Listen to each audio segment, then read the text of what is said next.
Good evening. This is John Harder with another live stream on YouTube, uh, live broadcast regarding TBC and spreading the wealth of TBC and free energy. All right. Today, what I want to talk about is a decision.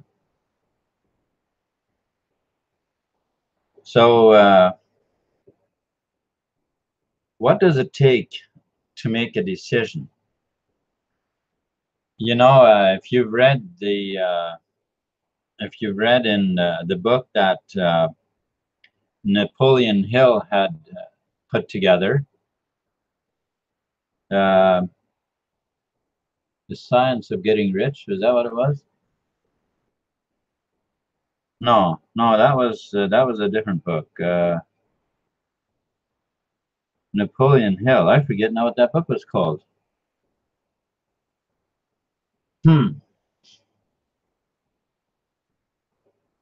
that just left me. But anyways, the Napoleon Hill, he had put together this book, and it took him many years to put it together. He did a lot of interviews and a lot of a lot of stuff. Now I'll tell you right now here up front that I am not a fan of Napoleon Hill. Not that I have anything against him or nothing like that, but Think and Grow Rich. Yes, Think and Grow Rich. Now, I have read in it, and actually I have learned quite a bit from that book. I have never read the entire book, but the Think and Grow Rich book, the way it began was basically that Andrew Carnegie, who was at one point the richest known man in the world, when he had $600 million, which $600 million today isn't really that much money. It still is a lot of money, of course, to the average person, but it certainly isn't what it was back then. But he had, see, here's something about Andrew Carnegie. Andrew Carnegie came to Canada, or not Canada, U.S. Came to the U.S. when he was just a young boy. But he came from, I believe, the Netherlands. That part has, I don't remember now. It seems to me it was the Netherlands where he came from, which would basically mean that he's Dutch, and that's fine. But he was poor. His parents were very poor, and when he was a young boy, he made up his mind that he was never going to be poor, and that decision stuck with him. And it wasn't that he just it wasn't something that he just said to himself once or whatever and then forgot about it. That is not a decision. That's basically a I don't know what we could call it, an empty comment maybe. But when he later, a little bit more about him first. Andrew Carnegie, when he was a young man in the U.S., in Philadelphia, I believe, in that area somewhere, and he began working, he had a chance to buy some stocks or something. I don't remember the details, but he and the thing worked in his favor. I'll actually going to digress a wee bit and fill in a couple more blanks here, because things worked in his favor, and that is because of the decision that he had made. Now, maybe we would look at, we could take a different person. I'm just going to go off and branch off to the side here for a bit, and we're going to say that, let's say a different person had made the same decision while he was making his decision. But what I want to do is I want to lift out two different characters in front of us here. Okay, so so let's say for a bit that this other guy, his name was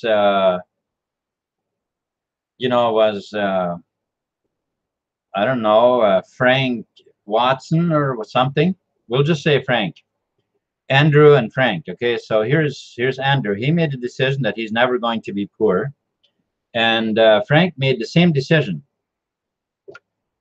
And yet for Frank, he he began his job. We'll just say Tim Hortons, because that is where almost everybody starts here in Canada, and it's likely the cheapest job out there. And that is how he starts off. And he so badly wants something better. He wants it so badly. And every time he tries something, it does not work out. And he ends up back at Tim Hortons. And yet he had made the same decision that Andrew did. And Andrew, on the other hand, he made that decision as well. And when he began working, it wasn't long until he began to be favored in the workforce. It didn't take long until they gave him higher positions because he was good at what he was doing. And before long, he had a management position. And and then he was so good at as a manager. Well, then the next thing that happened, somebody, the person that he was working for had a chance to let him in on some stocks that I guess a company that went public. I don't know how much you understand about how that works, but I don't. I'm going to leave that for another time. It's I don't want to branch out too much here. But anyway, he had a chance to buy some stocks that he expected were going to do really well. And well, in order to do this, he convinced his mother to to put a lien on the house. Okay, so to lend him money in order to do this. And of course, it worked out wonderfully for him. He got very wealthy. These stocks, they paid off big time. But in the meantime, he worked up the ladder. He kept on working and getting higher up, and after, once he had enough money, he started a steel company. He started, actually, at first he built bridges. So many of the old bridges that would still be like train bridges and so on that are in the US, they would likely be bridges that Andrew Carnegie built. He did so well with his industry that he was in that he began to make his own steel, because the price of steel was getting too high, in his opinion. And of course, he created his own steel, and on up the ladder he went, and richer and richer. And And the thing is, you know how it is when a person gets that rich. This afternoon, I was in Stephen Cuffey's hangout for. I didn't stay for the whole time because I was kind of busy, but I did hang out for a bit there, and made a couple of comments of things that were being commented on. And well, one of the things that was mentioned on there was that a person that made a comment that I hope I don't get greedy when I get rich. And well, you see, um, that's let's put it this way. If a person is afraid of not knowing how to handle the wealth, if a person is afraid of becoming greedy, trust me, you know, becoming greedy because of wealth, you won't get wealthy. You are right there and then. If that's the attitude you keep, you're going to lose your wealth before you ever get your hands on it. And there is a very simple reason for it, because your subconscious mind is protecting you, and your conscious mind, you are seeing a problem with it, and so your subconscious mind will make sure that you do not have that problem.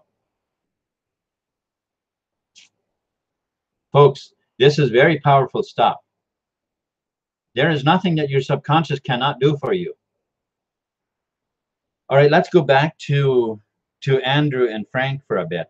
Frank, in the meantime, year after year, he tries different scenarios, different things, and the best he can come up with is always remains back at McDonald's or Tim Hortons or whatever, right? Back at the cheapest job. What is the problem? What is the problem? What problem does Frank have? Can we identify Frank's problem? Frank, he does not see in his mind how he'd be able to handle it when it becomes bigger. He can't see that. In his mind, there's too much confusion. There's too much. It's too cloudy. He can't see it, and the subconscious protects him from the errors that he would make because he can't see it. And Andrew, on the other hand, he does not worry about what's ahead. He does not worry about it. He does not worry about it. Whatever comes, I will handle that when I get there. That's fine. There's no problem. I'll handle it when I get there. For now, I am busy doing what I'm doing right now. I am not out there trying to solve a problem way ahead of time that I haven't reached yet. Those are very, very powerful factors that will keep us. And people wonder, why, how can that guy be so successful and I am stuck here? He must be doing something wrong. He's got to be a ripoff. He must be ripping people off. How else would he do it? I mean, I'm doing all the best that I can. That's another problem. That's a huge problem. If we think that someone else, they're getting ahead because of they're ripping people off, something that I wouldn't do, your subconscious mind hears that and it says, okay, well, you won't have that problem. You won't have that problem. You don't have to worry about it. Okay? And yet still Frank worries. He worries about how he's going to ever really amount to something. He worries about looking bad and in the community because he doesn't have a lot of money. He worries about all these kinds of things, when he could have he could easily go and talk to Andrew and simply ask him, Andrew, how do you look at things? How do you know? And Andrew very likely would be happy to tell him. But if I'm too proud to go and ask, I'm too proud to admit to my faults or to my, or should I just simply say very simply this way, if I fail to take responsibility enough that if I seem to miss something, that I'm willing to ask my fellow man, somebody who knows, ask them about how do I do this? Or, what, can you steer me somehow in a direction that would lead me to success? And, I think we very easily, we look at people, very, people who are, quite wealthy, and we probably look at them as rich snobs or whatever it is we call them, and stuff like that. And our attitude towards them keeps us suppressed. That is what keeping us down, because our attitude is not correct. Let's say, let's give it a scenario that would really make sense for us to feel bad about somebody, or say feel angry at somebody. And so we'll say he is literally a person that is ripping off people, and he is like that. How should I feel about him? Should I say to myself, I would never do what he's doing. I would never, if I was going to do stuff that he's doing, then I'd rather not be rich. Or how do we look at things like that? You see, we've got to remember, when a person acts like that and does rip people off, that person is likely poorer than I am, even if I hardly even have a job. It's very simple when we see it clearly.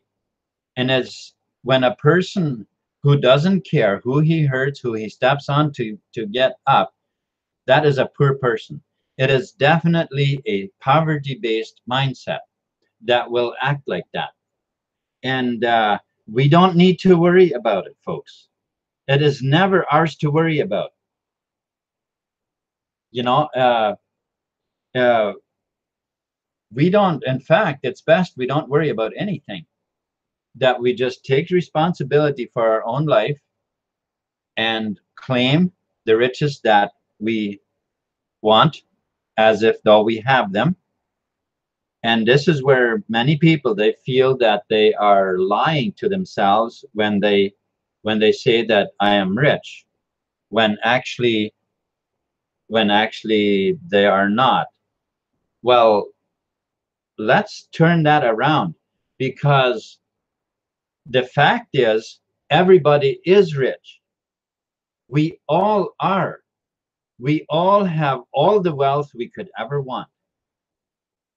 When we keep saying that I'm not, and we remain in poverty, we are living a lie, because the truth is that we have the Spirit, and all things consist in the Spirit.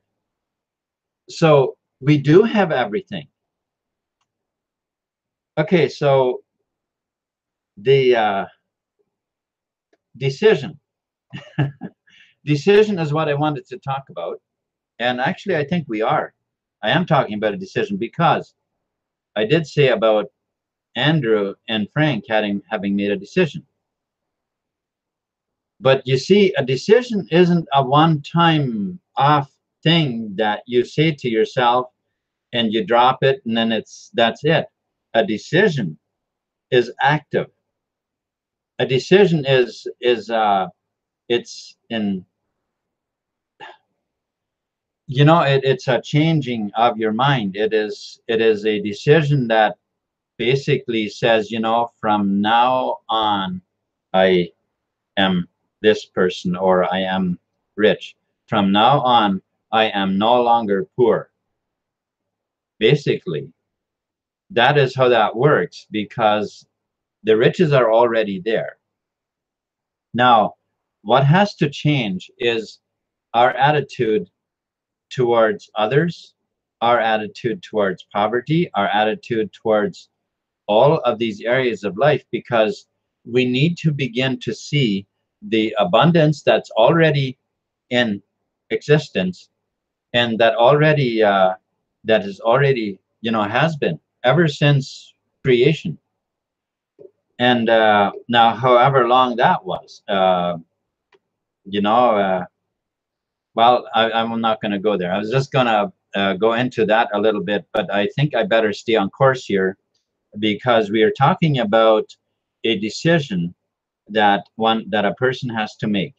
So I'm going to go back to Andrew Carnegie again a little bit, because what he did is he got very wealthy doing what he did, building bridges, the steel, all of that. And of course, once he made his own steel, he also sold steel, and he ended up underselling other competitors, which made them very angry. And eventually they came to him to buy him out. And buying him out was not a matter of it wasn't really a matter of choice, because these guys, they were completely done with the competition of Andrew Carnegie. So it was either he sells, or, well, you can use your imagination what the other would have been. But this is how those people operate. They still do. Those people operate like that now, and it's going to be, as long as there are people that can live above the law and control the monetary systems in the world, that those kind of things will not go away. That will not go away, because these are people that have control of too much money. Now, of course, when TBC gets built and becomes the economy, should I say the liquid for the economy, then those things will have to subside. I mean, of course, there's people that are going to use, that are still, you know, there are people that will still have that type of attitude, but without unlimited money, they really can't accomplish nearly what, you know, what these people had accomplished in all that time. So what does it take? What does it take to make a decision? What does it take to make a decision that's successful? What does it take? Well, it has to be a decision that is backed by a commitment. A decision that is backed by commitment. And well, I have many times heard people say that you fail your way to success. And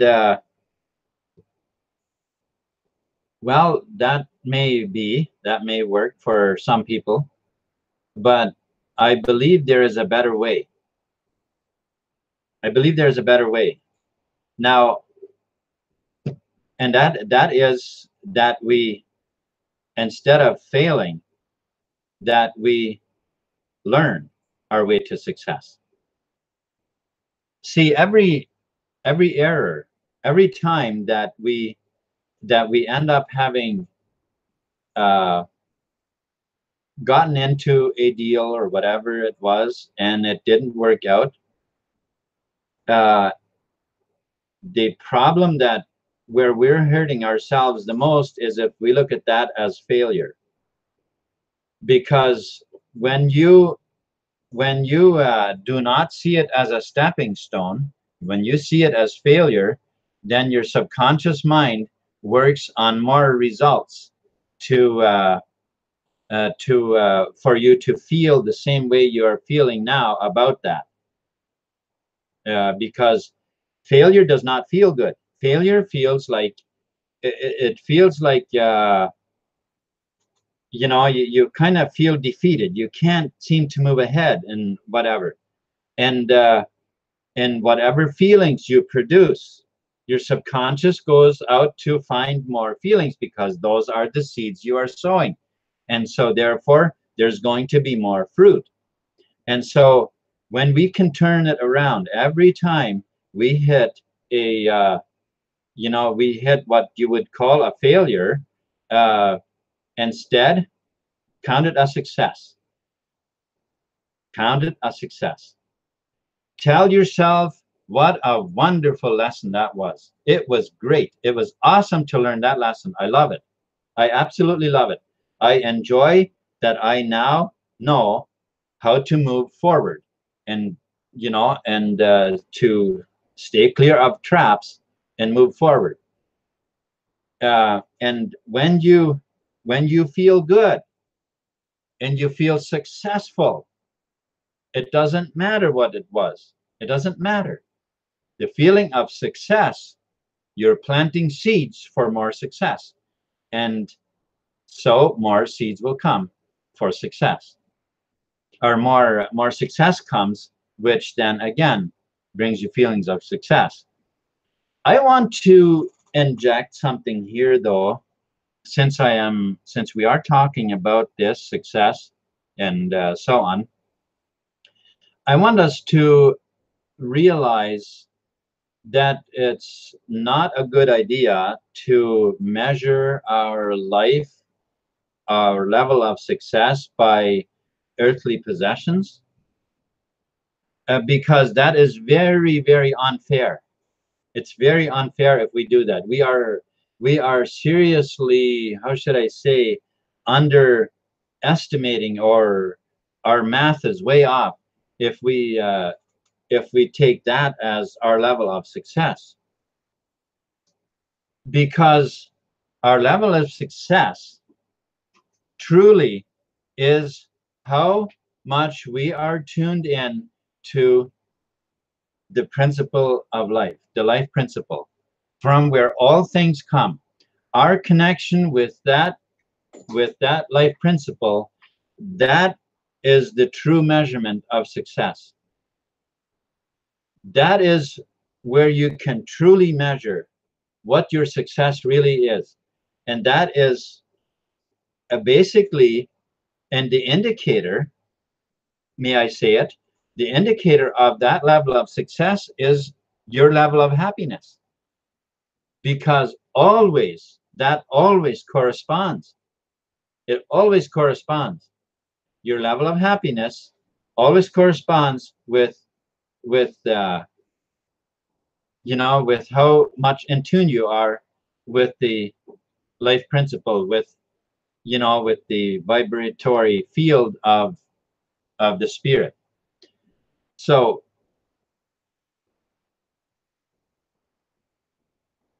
so how do we get in tune? Oh, what I was going to mention, sometimes we can also mismeasure a happiness, or confuse a thrill for happiness. It's great. It's awesome to go out and have some fun. That's really, it is a wonderful thing to do. I think vacations, going out and having fun and enjoying, that's a wonderful thing to do. But our level of success, the uh, the gauge that shows, that indicates our level of success um, on the spiritual plane, shows up in our normal happy, you know, our normal level of happiness in life. Whether things go well, whether they don't go as well as we had figured, whatever, you see, when something goes wrong, or should we say, goes different than we planned, it is a success. It is a success because if we go and hurt ourselves by saying that it's a failure, well, that's how we're creating more for the future, as I mentioned earlier. So count it a success. Count it a success. Count it, let me direct you to a verse in the Bible. Now, I don't know how much you are into Bible, how much you like reading the Bible, or how much you think it's true what the Bible says, but I think there is tremendous depth in much of what's written in it.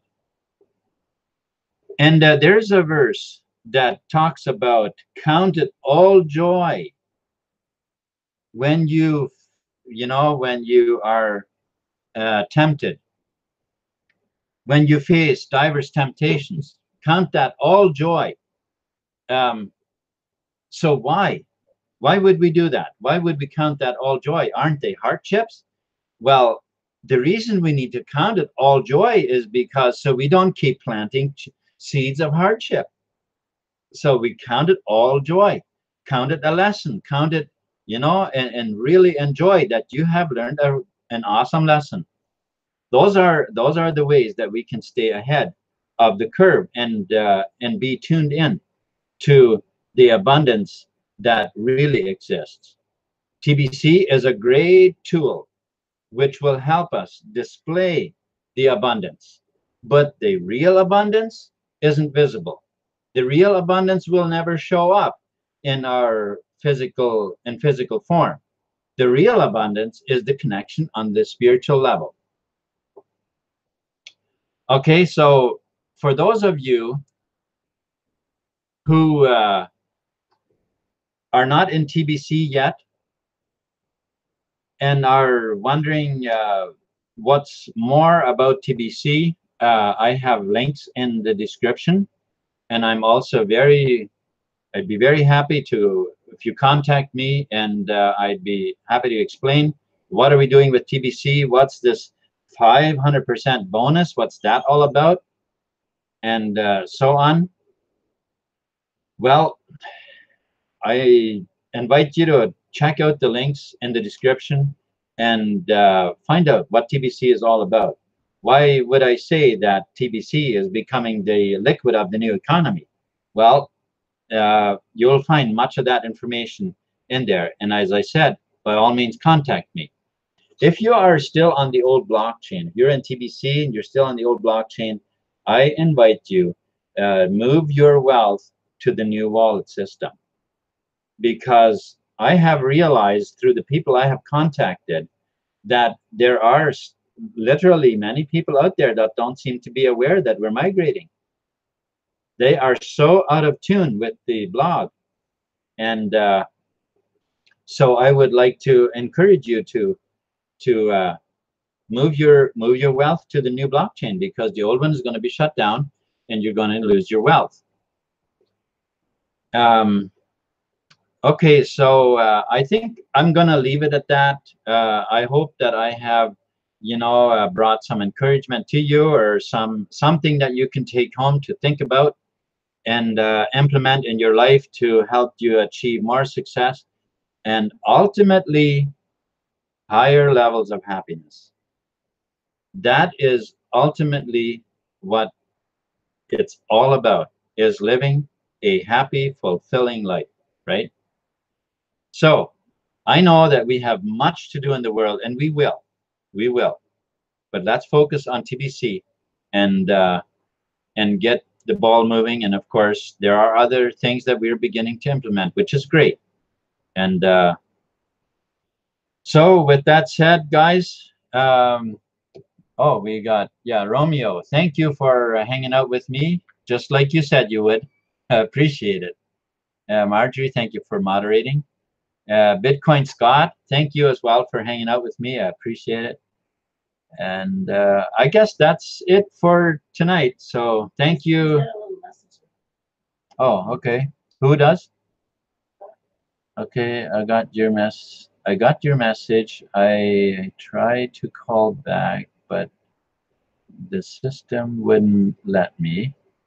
There is no button to call back or to message back. Are you talking about Telegram? Oh, on WhatsApp?